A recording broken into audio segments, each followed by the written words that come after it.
For $1,000 a year, you'd think the HOA fee would at least cover a letter that doesn't sound like it was written by a disappointed robot. But there it was. In my hand, a single sheet of offensively crisp, cream-colored cardstock that cost more than my soul.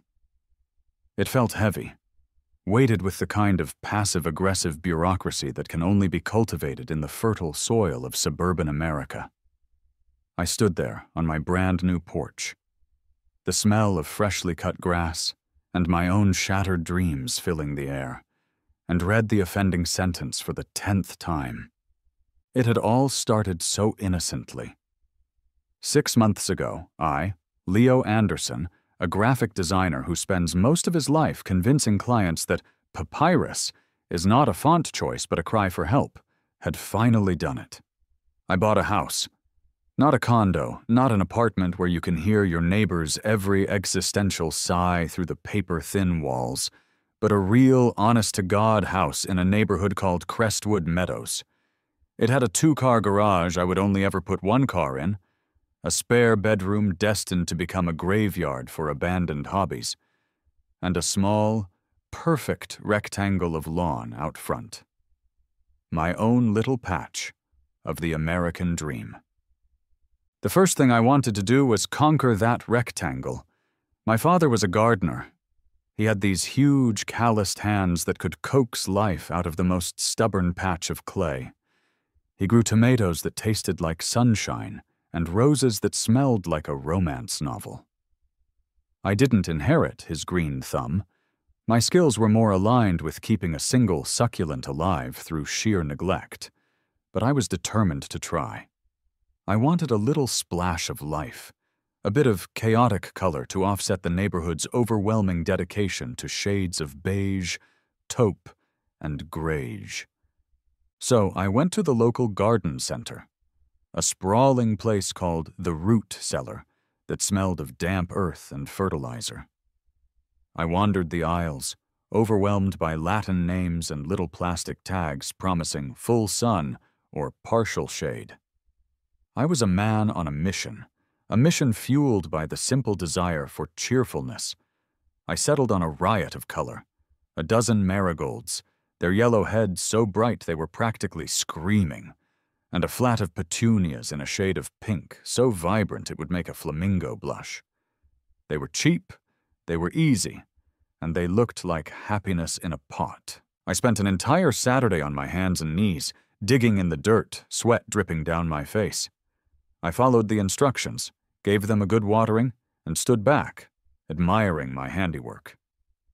The little flower bed was an explosion of unapologetic color against the muted green of the lawn. It screamed, "I'm a happy, well-adjusted new homeowner who definitely files his taxes on time." It was perfect. For 2 weeks it was. I'd get my coffee in the morning and look out the window at my little patch of defiance. It was a small thing, but it was mine. Then, the monthly HOA newsletter arrived. The Crestwood Crier, a 4-page document dedicated to the most mundane news imaginable. I usually skimmed it for the sheer comedic value. It was a gold mine of suburban absurdity. An entire column was dedicated to the ongoing investigation into which residents' dog was responsible for a non-sanctioned deposit near the community pool. There was a stern reminder that all holiday decorations must be thematically consistent and approved by the Architectural Review Committee no less than 30 days prior to installation. My personal favorite was the section on trash cans, which decreed they shall not be placed curbside before 6 p.m.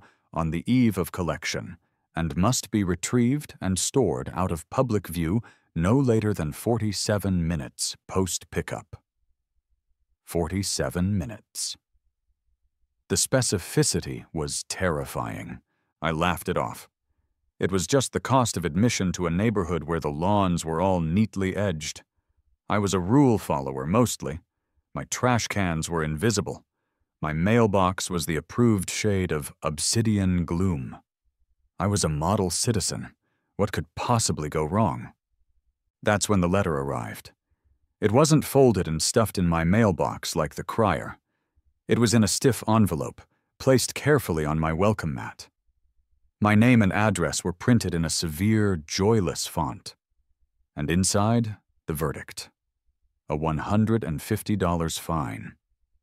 The violation, cited with chilling precision, was Bylaw 7, Section C, Subsection 4, failure to maintain aesthetic harmony. My brain short-circuited. Aesthetic harmony? It sounded like a New Age spa treatment, not a legal violation. I read on. The letter, signed by one Carol Perkins, HOA president, explained that my chosen flora, specifically the marigolds of a garish yellow and petunias of a non-conforming pink, were disruptive to the neighborhood's officially sanctioned earthen-toned serenity palette. I stood there, letter in hand, and looked at my cheerful, happy little flowers. Then I looked at the houses around me. Beige, taupe, greige. The shutters were all forest green or burgundy. The gardens were filled with tastefully muted hostas and ferns. My little flower bed was, in this sea of tranquil monotony, the equivalent of a heavy metal guitar solo in the middle of a lullaby. My first reaction was disbelief. My second was a deep, primal rage that started in my toes and worked its way up. I grabbed my phone, my thumb jabbing at the screen as I dialed the number at the bottom of the letter. It rang twice. Crestwood Meadows HOA, Carol Perkins speaking. Her voice sounded exactly like I imagined, like dry toast, like the color beige made audible. Hi, Carol. It's Leo Anderson from 112 Snapdragon Lane, I said, trying to keep my voice even. I'm just calling about a fine I received for my flowers? There was a rustle of paper. Ah, yes, Mr. Anderson. The vibrant display, she said, the word vibrant carrying the same weight as if she were saying festering wound. We received 3 anonymous complaints. 3 complaints? My voice cracked with incredulity. About flowers. Did they attack someone? Are the bees unionizing? I demand to know their tiny bee lawyer's name. A humorless little cough came through the phone. The bylaws are clear, Mr. Anderson. The approved palette is to promote a sense of visual continuity. Your choices were rather loud. They're flowers, Carol. They're yellow and pink. They're not a 24-hour rave. It's a garden bed, not a death metal concert. Nevertheless, she continued, her voice an impenetrable wall of condescension, the fine stands.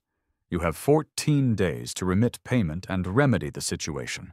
I trust you'll select more appropriate replacements, perhaps some lovely white impatiens or a muted lavender. Have a serene day. Click. She hung up. A serene day. I wanted to have a serene day.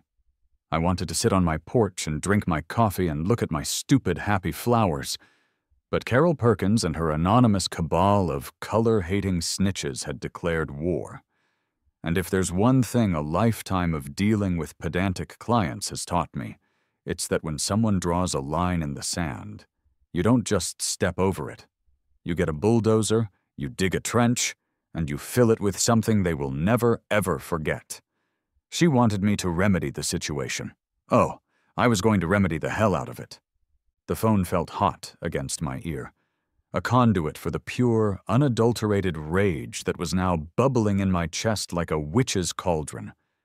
My first call was to the one person who would understand the sheer, beautiful absurdity of the situation. Maya, I said the second she picked up, you are not going to believe this. Let me guess, her voice crackled with amusement. Your ficus finally gave up the ghost? I told you you can't just water it with leftover coffee. Worse, I've been fined. By the taste police, the color Gestapo, the beige brigade. I started pacing my living room, the letter crinkling in my clenched fist. The what? Slow down. What happened? I explained the whole sordid tale. The cheerful flowers, the anonymous complaints, the earthen-toned serenity palette, and my soul-crushing conversation with Carol, the Grand High Witch of Crestwood Meadows.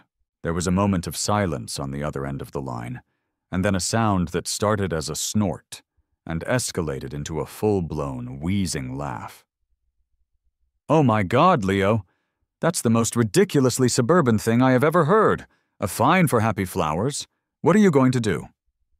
"I don't know," I exclaimed, throwing my hands up at the ceiling. "Pay it, I guess? Dig them up? Plant something? Beige? Do beige flowers even exist?" No, you can't let them win." Maya's voice was conspiratorial now, the laughter replaced by a scheming excitement I knew all too well. "This is a matter of principle. You can't let tyranny win. You should plant plastic flamingos. Are flamingos on the approved palette?" "Somehow I doubt it," I grumbled. But a tiny seed of an idea began to sprout in the barren landscape of my anger. She was right. This wasn't just about $150. It was about my little rectangle of land. It was about the right to plant a damn marigold. It was about striking a blow against the beigeification of the world. After hanging up with Maya, her chaotic energy still buzzing in my ears, I knew what I had to do. The HOA had thrown their rule book at me. Fine. I was going to read it. Every single mind-numbing page. I made a pot of coffee strong enough to dissolve steel, sat down at my dining room table, and opened the 3-ring binder they'd given me at closing. It was a 300-page behemoth of bylaws, covenants, and restrictions. It was so dense, I was pretty sure it had its own gravitational pull. For hours I read. The night grew dark outside my window. I learned that my fence could only be made of 3 specific types of wood, stained in one of 6 approved shades. I learned that a basketball hoop, if installed, had to have a net of a neutral, non-distracting white. I discovered an entire subsection on the appropriate decibel level for wind chimes. It was a literary masterpiece of micromanagement. I scoffed, I swore. I highlighted the most insane passages with a neon green marker. And then at 3:17 a.m., fueled by spite and the dregs of the coffee pot, I found it. Page 187, Section F, Landscaping and Flora. It was all there. A comprehensive list of approved plant species: roses, tulips, hostas, daylilies, hydrangeas, you name it. There were stringent regulations on lawn height, no more than 3 inches. Edging must be crisp and defined, and weed control. A zero-tolerance policy is in effect. It was meticulous. It was exhaustive. And it was flawed. I read the section again, my heart starting to beat a little faster. And again. They had listed what I could plant and how I had to maintain it. But in their obsessive quest to control every blade of grass, they had made a colossal error. They had forgotten to mention one crucial detail: color. There was not one single word in the entire 300-page document that explicitly dictated the color of the approved plants. The only weapon they had was the vague, subjective, aesthetic harmony clause from my violation letter. A clause I could argue was open to interpretation, an interpretation I was about to give them. My fingers flew across my laptop keyboard. I typed in black flowers, then black plants. A whole new, shadowy world bloomed on my screen. There were Queen of the Night tulips, their petals the color of a midnight sky. Black hollyhocks, tall and imposing. Black mondo grass, which looked like dark, brooding fur. There were black pansies with velvety faces, hellebores nicknamed the Lenten rose in shades of deep, bruised purple, and the pièce de résistance, the black baccara rose, a flower so dark it seemed to drink the light around it. A grin, the first genuine one I'd had all day, spread across my face. It was beautiful. It was terrible. It was perfect. I wasn't just going to get rid of the yellow and pink. I wasn't going to plant boring white flowers to appease them, no. I was going to follow their rules. I was going to follow their rules so hard it would make their teeth ache. I grabbed a sketch pad and started to design. I would use their approved species. The garden would be meticulously neat, the edging crisp, the lawn a perfect 3 inches. It would be a model of HOA compliance in every single way but one. It would be an unrelenting, unapologetic, soul-crushingly monochromatic void of a garden. I would create a patch of land so aesthetically harmonious in its absolute commitment to the color black that it would become a monument to their own ridiculousness. The Goth garden was no longer just an idea. It was a mission. I looked out the window at the sleeping beige neighborhood. Carol wanted earthen-toned serenity. I whispered to my empty coffee cup. Fine. I was about to give her the most serene patch of scorched earth this side of Mordor. The first flush of dawn was painting the beige houses in shades of pale pink and orange, the very colors I was now legally obligated to despise. My enthusiasm from the night before hadn't waned. It had solidified into a cold, hard plan. But as I looked at my small, rectangular battlefield, I knew I couldn't wage this war alone. My gardening skills were limited to dig hole, insert plant, hope for the best. For a project of this scale and significance, I needed a professional. I needed a mercenary.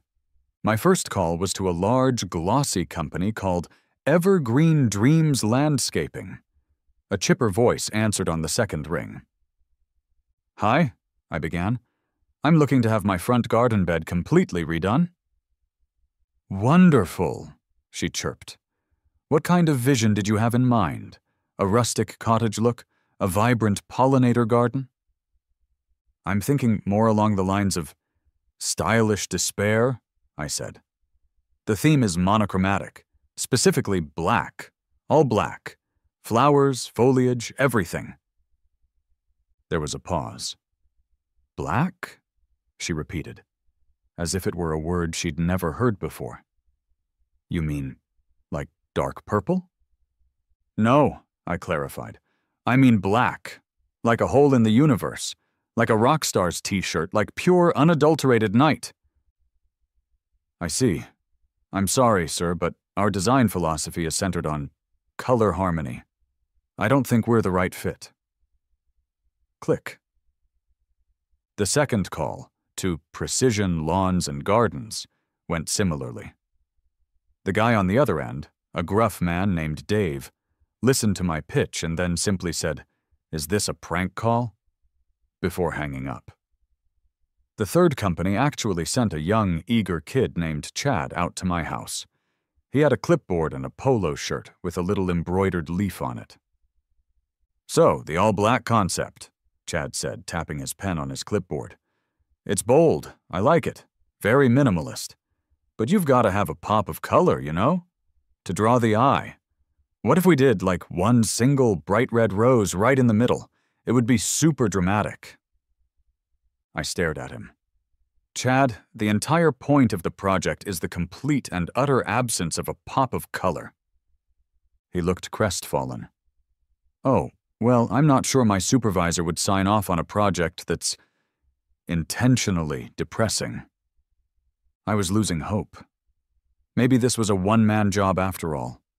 I pictured myself, knee-deep in black mulch, trying to figure out which end of a tulip bulb went up.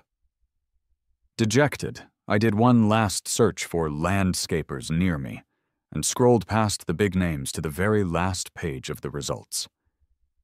There it was. Sal's Landscaping.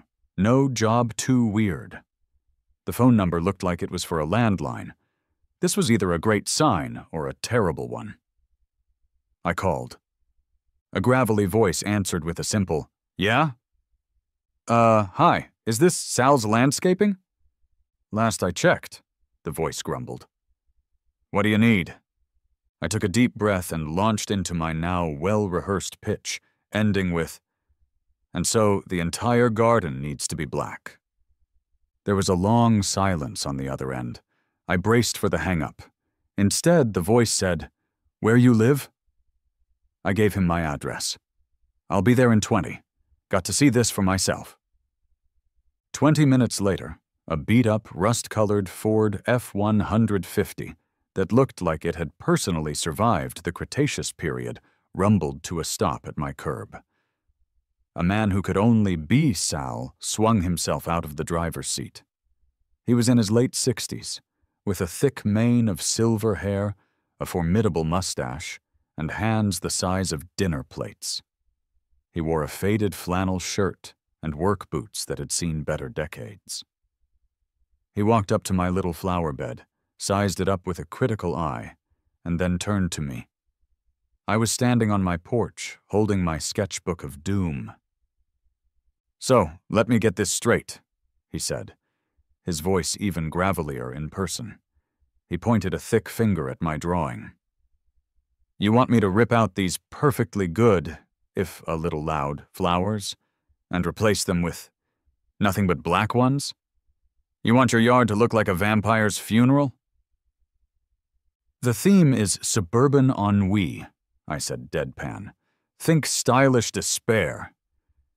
Sal squinted at me, his eyes a mixture of suspicion and amusement. "Kid, is this some kind of prank? You some kind of artist or something?" I just shook my head and held out the single sheet of cream-colored cardstock. "It's an art project," I said, "but I have a patron." He took the HOA violation letter from my hand. He held it at arm's length, his eyes narrowing as he read. He got to the part about aesthetic harmony and snorted. Then he saw the signature at the bottom. A slow, dangerous grin spread across his face, transforming his features.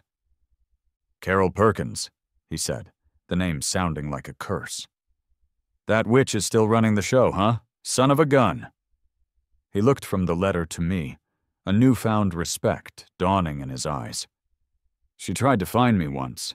Said my truck was a commercial vehicle of a non-residential character and that I couldn't park it on the street.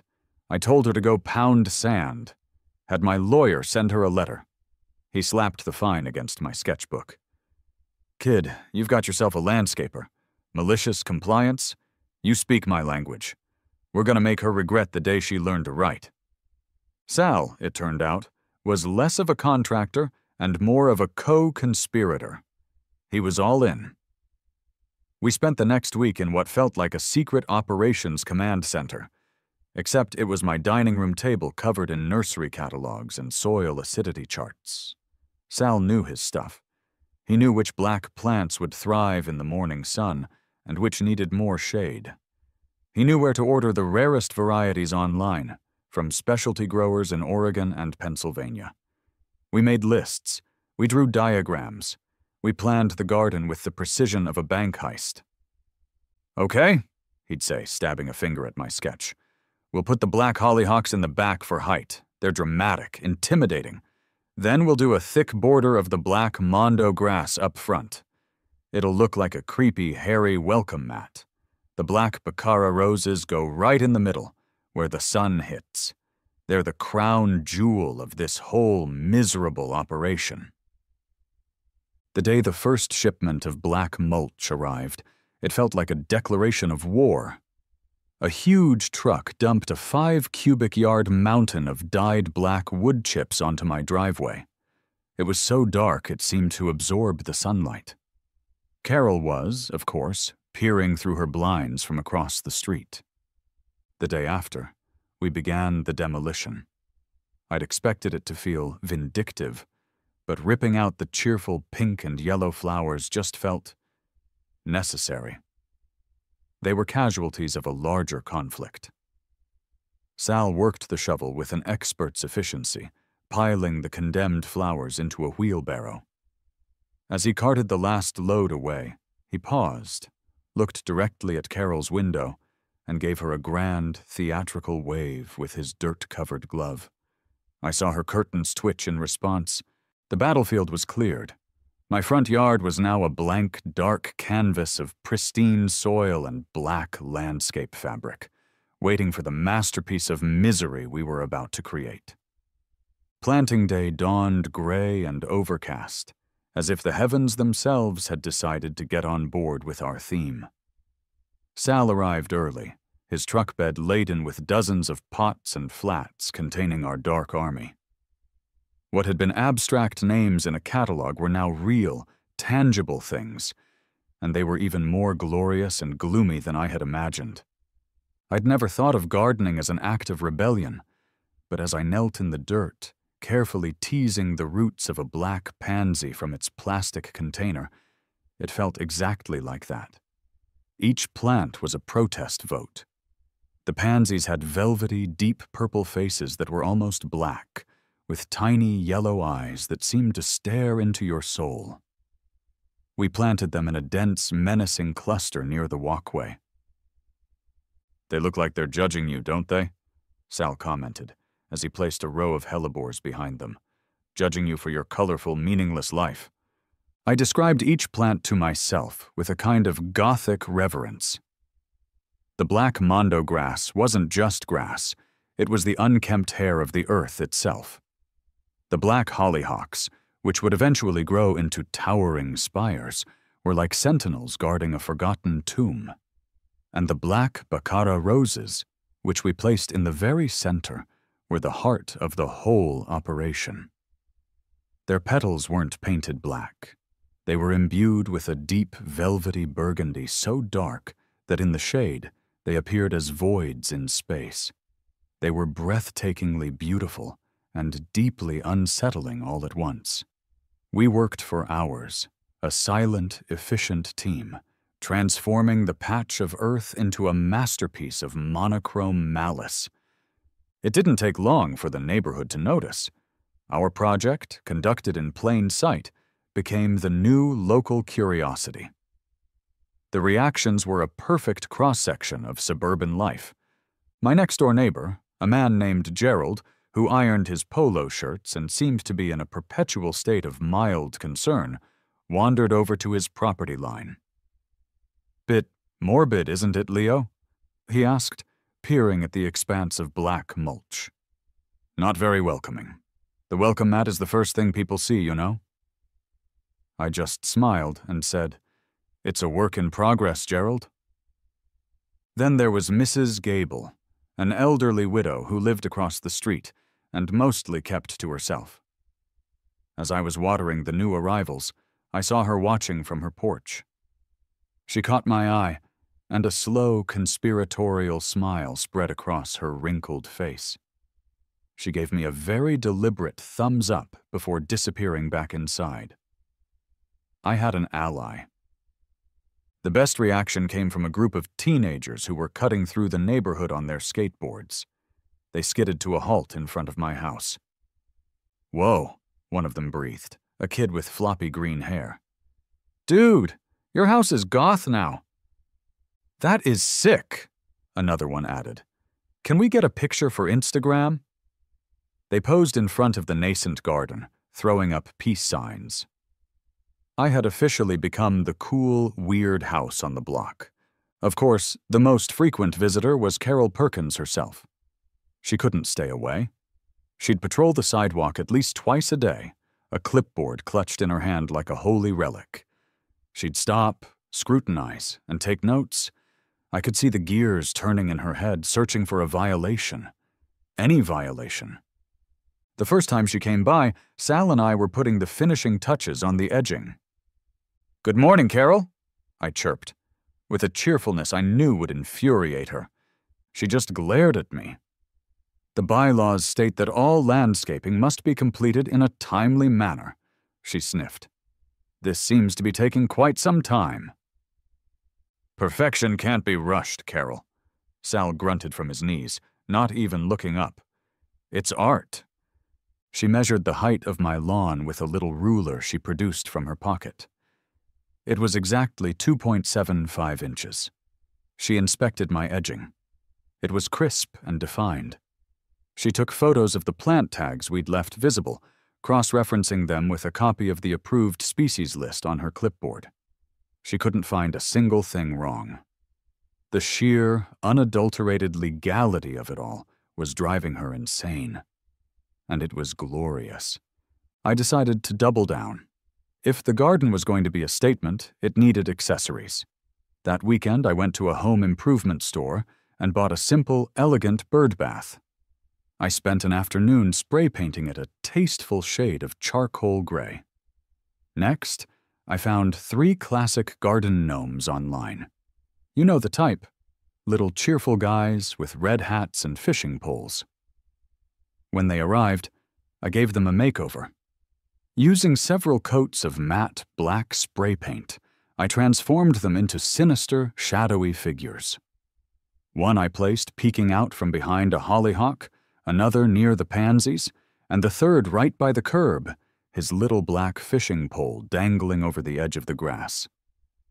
They were my silent, monochromatic sentinels. The final touch was the lighting. I installed a set of low-voltage, dark gray landscape lights. At night, they didn't illuminate the garden so much as cast it in eerie, dramatic shadows. The whole display was now complete. It was neat, it was tidy, it was 100% compliant with every written rule, and it was the most beautifully depressing thing I had ever seen. Carol was going to have an aneurysm. For a week, an uneasy truce settled over Snapdragon Lane. Carol continued her patrols, her lips pursed into a thinner and thinner line each day. I continued my work, watering my garden of earthly despair and giving her a jaunty wave every time I saw her.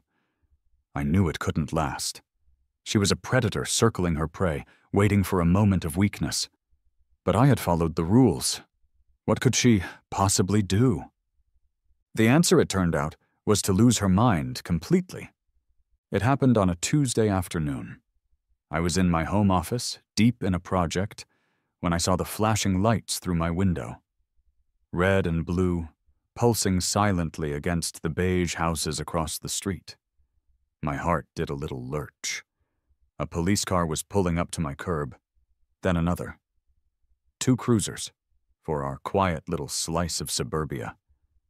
This was a major event. I watched as 2 officers got out. One was older, with a weary, seen-it-all look on his face, and a mustache that drooped with the weight of decades of civic duty. The other was younger, fitter, with that kind of sharp, alert look you see on rookies. They met on the sidewalk, and the older one pointed towards my house. My house. My stomach dropped. What on earth had I done? I saw Carol scurry out of her front door, clipboard in hand, pointing frantically at my yard and talking a mile a minute. I decided it was better to face the music than have them knock down my door. I took a deep breath, opened the door, and stepped onto my porch. "Afternoon, officers," I said, trying to sound as casual as possible. "Everything all right?" The older cop, whose name tag read Miller, sighed heavily. "Sir, we got a call about, a potential public nuisance." He said public nuisance with the same tone Carol had used for vibrant display. "Oh, really?" I said, feigning surprise. "Is it Gerald's wind chimes? Because I agree, they're a menace. They sound like a robot falling down a staircase." The younger officer, Davis, cracked a smile and tried to cover it with a cough. "No, sir," Officer Miller continued, his face a mask of professional boredom. "The complaint was about your garden." "My garden?" I looked at my perfectly manicured, entirely black creation.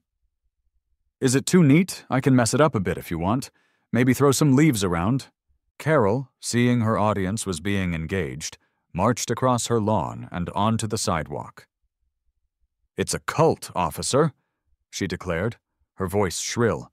"It's a disturbing and suspicious display. It's frightening the neighborhood children."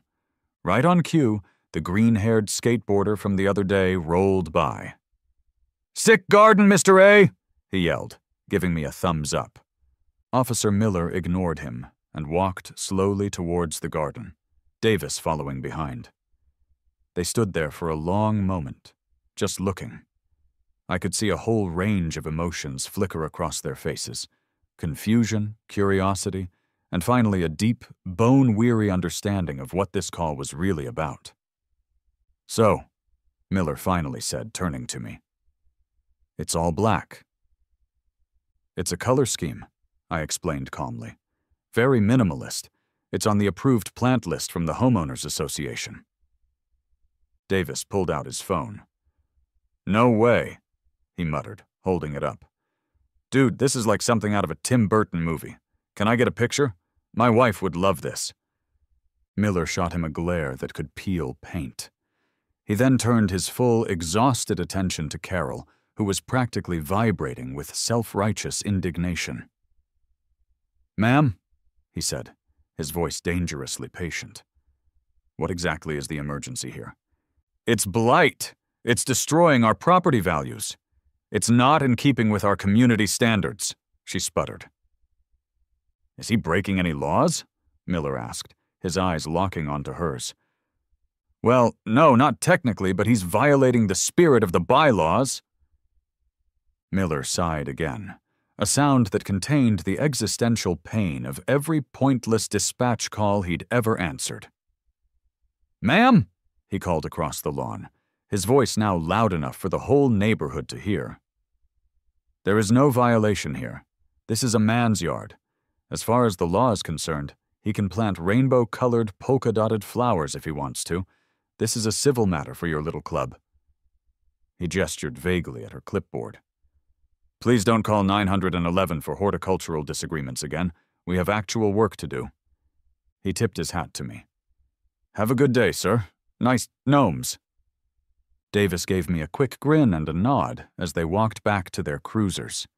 They got in, and I could see them both shaking their heads as they drove away. The street was silent. Carol stood frozen on the sidewalk, her face a thunderous shade of crimson that was definitely not on the earthen-toned Serenity palette. She looked at me, her eyes shooting daggers. I gave her my most polite, neighborly wave, the kind of wave that says, checkmate. She spun on her heel and stormed back into her house, slamming the door so hard I swear a picture fell off her wall. It was a total victory. Her ultimate weapon, appealing to a higher authority, had backfired spectacularly. I had won, or so I thought. I had underestimated her tenacity, and I had completely underestimated the power of a bored cop with a smartphone. The quiet victory I felt after the police encounter was deeply satisfying, but I assumed it was a private one. A little story I'd tell my friends, a silent win against the forces of beige. I was wrong. The battle for Snapdragon Lane was about to go public. I'm not sure exactly who fired the first shot into the digital world. Maybe it was Officer Davis, showing his wife the picture he took, who then showed her sister, who posted it on the Crestwood Community Forum Facebook page with the caption, "You will not believe what the HOA is up to now." Maybe it was the green-haired skateboarder whose Instagram post of my black gnomes, captioned, "My neighbor is a legend, #Goth Garden #Hoe Wars," started getting traction. Whatever the origin, by the next morning, my little suburban spat had become a local internet phenomenon. My phone started buzzing with notifications. Maya sent me a link to the Facebook thread. It had over 500 comments. "OMG, that's my neighborhood," one person wrote. "That HOA is the worst. They fined my dad for having a non-standard welcome mat." "This is the level of petty I aspire to," wrote another. "A whole garden of spite. God bless this man."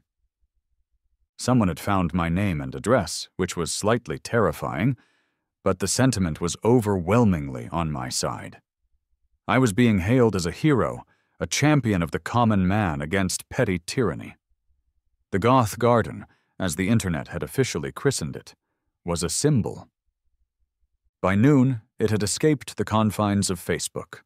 A link to the story appeared on the local subreddit, r Springfield. The headline was, "Local man fined for 2 colorful flowers, responds by creating Goth Garden in malicious compliance." The post blew up. People were sharing their own HOA horror stories. They were dissecting the bylaws, which someone had managed to find online. My garden was no longer just my garden. It was a public spectacle. The pinnacle of this strange new fame arrived in the form of an email from a writer for a popular local blog called The Springfield Sentinel. Her name was Chloe, and she wanted an interview. "I think this story really resonates with people," she wrote. "It's a classic David versus Goliath tale. Would you be willing to share your side?" I called Maya immediately. "What do I do? A reporter wants to talk to me." "You do it," she practically screamed. "This is your moment. But you have to be smart. You can't sound angry or crazy. You have to be the witty, charming, reasonable guy who was just pushed too far. The everyman hero." I called Sal next. "The news wants to talk to me about the garden," I told him. He just laughed, a deep, rumbling sound. "Good," he said. "It's about time someone put a spotlight on that nest of vipers. Just tell him the truth, kid. Tell him you were just following the rules." So I did the interview. Chloe came to the house, and her eyes went wide when she saw the garden in person. It was a perfect day for it. The sun was bright, which only made the blackness of the plants seem deeper and more absolute. We sat on my porch, and I told her the whole story, just as it happened. I was careful to follow Maya's advice. I was calm, a little sarcastic, and framed the entire thing not as an act of anger, but as a creative problem-solving exercise. I never once called Carol a witch or a tyrant. I just referred to the HOA and the bylaws. I let the absurdity of the earthen-toned Serenity palette speak for itself. I posed for a photo next to one of my black gnomes, a faint Mona Lisa smile on my face. The article went live that evening. It was perfect. Chloe had captured the tone exactly right. The headline was, "Not So Serene.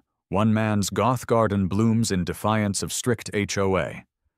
The fallout was immediate. The article was shared thousands of times. The HOA's office phone, which was just Carol's home landline, was apparently ringing off the hook with calls from strangers telling her to leave me alone. Their generic email address was flooded with messages of support for me and derision for them. I had taken our private war, and with a little help from the internet, dropped a media bomb directly onto her perfectly manicured, earthen-toned lawn. The pressure was mounting, and I knew it was leading to one thing: a final, inevitable showdown. The summons arrived a few days later, slipped under my door in the dead of night like a threat from the mob. It was another sheet of that offensively expensive cream cardstock. It was a formal notice.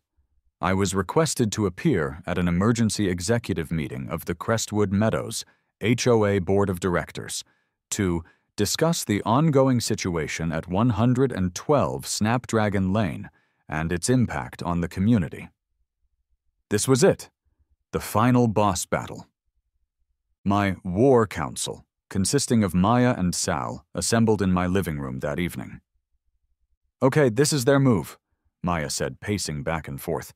"They can't get you on a rule violation. The cops laughed at them, and the public thinks they're a joke. So now they're going to try to intimidate you in person, accuse you of being unneighborly or damaging the community's reputation." "She's right," Sal added, sipping a beer from my fridge. "They're gonna try to bully you. You can't let them. You walk in there like you own the place. You know the rules better than they do." We spent the next 2 hours preparing.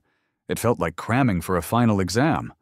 Sal, my horticultural counsel, helped me create a detailed list of every plant in the garden, confirming each one was on the HOA's approved species list. Maya, my PR and strategy advisor, helped me craft a presentation. She was ruthless. "No anger," she coached. "Stay calm. Use humor. You're not the crazy one here, they are. Your whole defense is that you are the most obedient, rule-following resident in this entire neighborhood."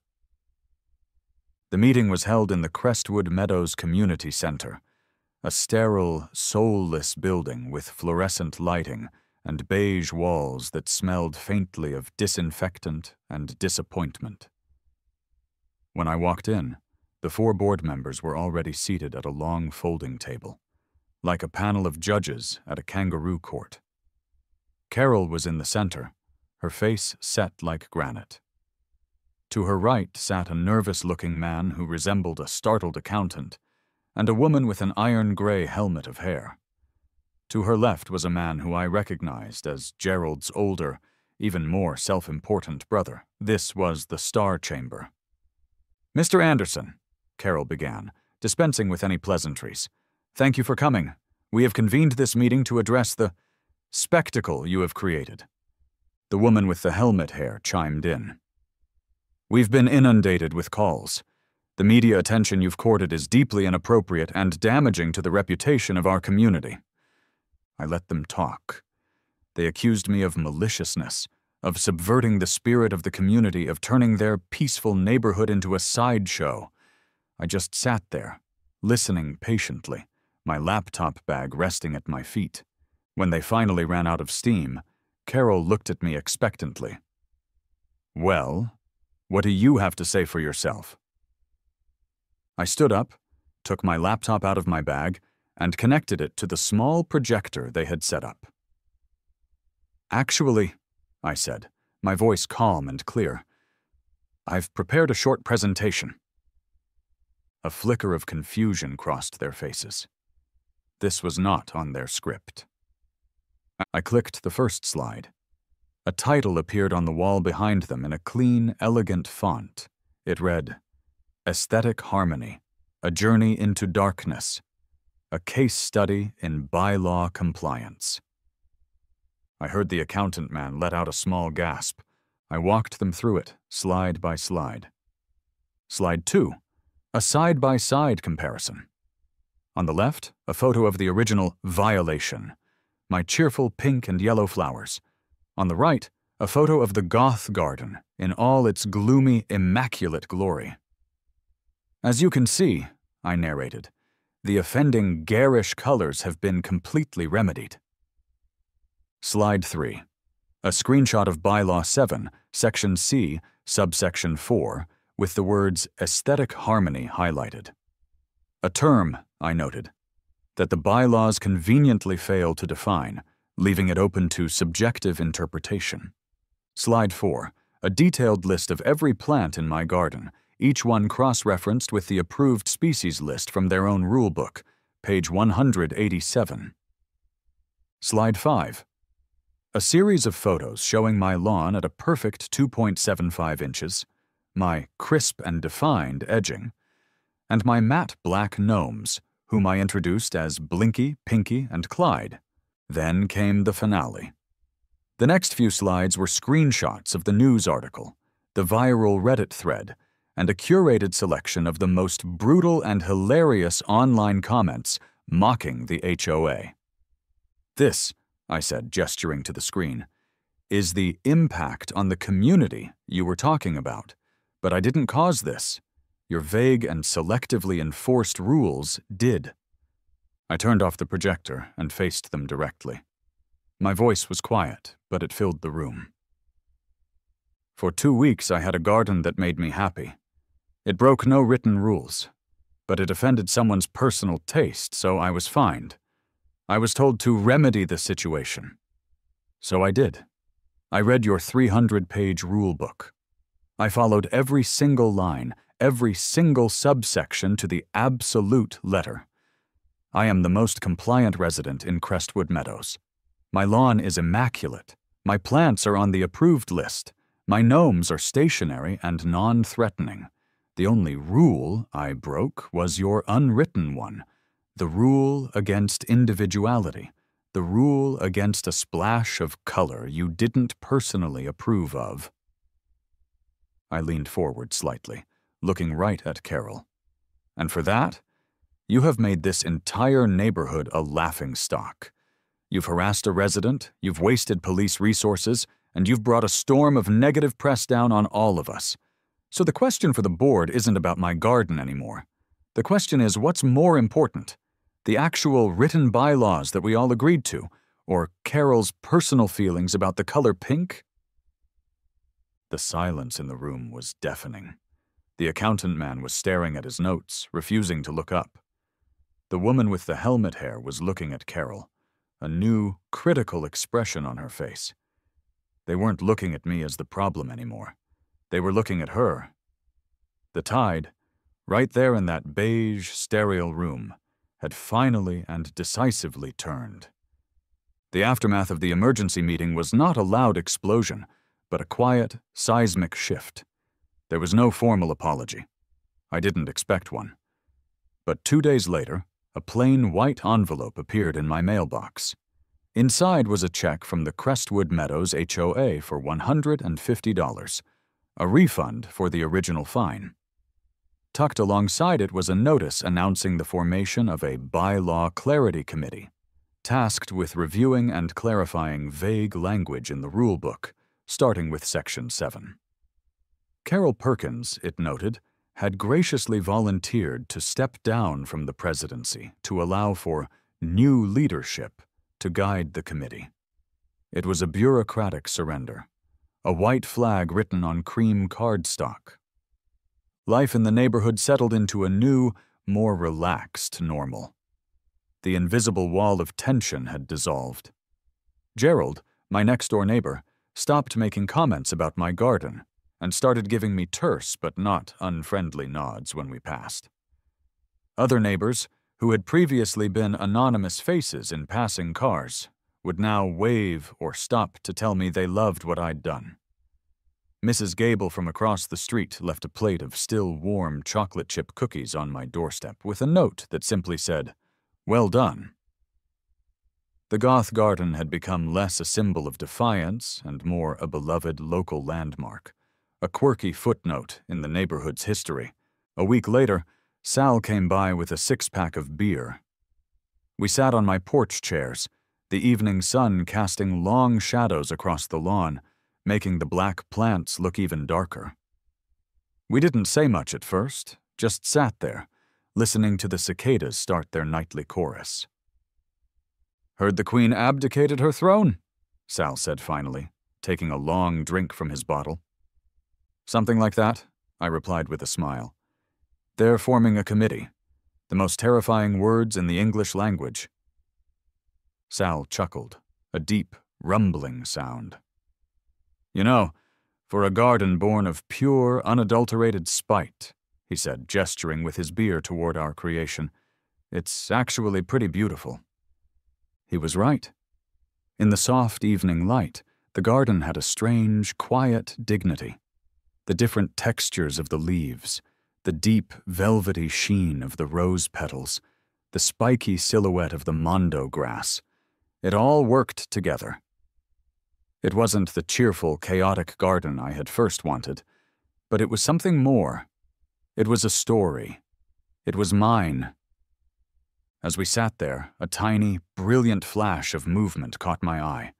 A single, bright red ladybug was making its slow, determined way up the stem of a black baccara rose. It reached the top and paused on the edge of a petal, a tiny, perfect dome of defiant color in my meticulously constructed monochrome world. It was a pop of color, a non-conforming, unapproved, garish splash of life that had invited itself into my protest. I watched it for a long moment, a slow smile spreading across my face. "Okay," I murmured to myself, raising my bottle in a silent toast to the tiny insect. "Maybe just one pop of color isn't so bad after all."